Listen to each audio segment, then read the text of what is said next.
God can use your hardest season. Good morning, good afternoon, good evening po sa bawat isa. Ako si Pastor Wes at ito ang Magkape.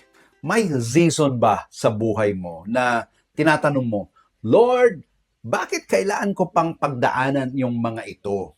Problema sa finances, disappointment sa work, family struggles, o isang season na parang wala nang nangyayari sa mga plano mo. Minsan, gusto mo nang matapos agad ang difficult season.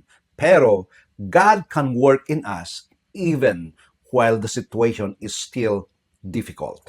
Yan po yung devotion namin kanina sa Magkape. Nasa 1 Samuel chapter 22 na po kami. As sa verses 1 and 2, nakita natin doon na tumakas si David papunta sa cave of Adullam.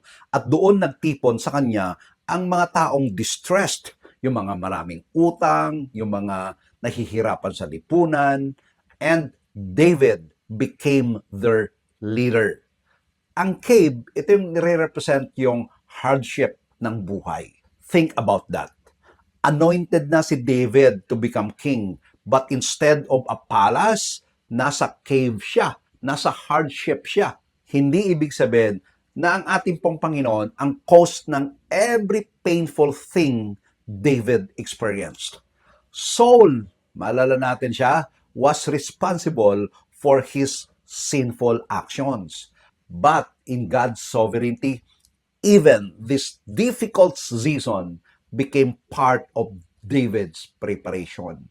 Sa cave, doon natuto muna si David paano mag-lead ng tao bago siya maging hari ng Israel.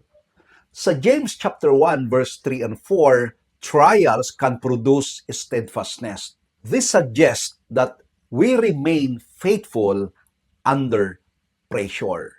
Hindi po sinabi ng Bible na enjoyable yung suffering. Hindi rin ibig sabihin na lahat ng mga hirap natin dito ay magtatapos sa gusto natin maayos. But God can use trials para maging mature yung faith natin and shape our character sa Christ-like. Remember this. Kaya, kung nasa hard season ka ngayon, don't just ask, Lord, kailan ito matatapos? Dapat, ito yung itanong mo.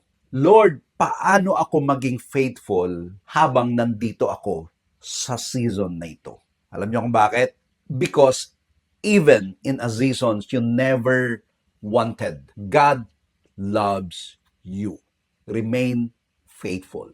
Kung may kakilala kang nagtatanong, paano pumunta ng heaven? Meron po akong link diyan sa description, i-copy mo yon at i-share sa kanya. Again, ako si Pastor Wes na laging nagsasabing, be an inspiration at solusyon po. Ingat po kayo. God bless everyone. Bye.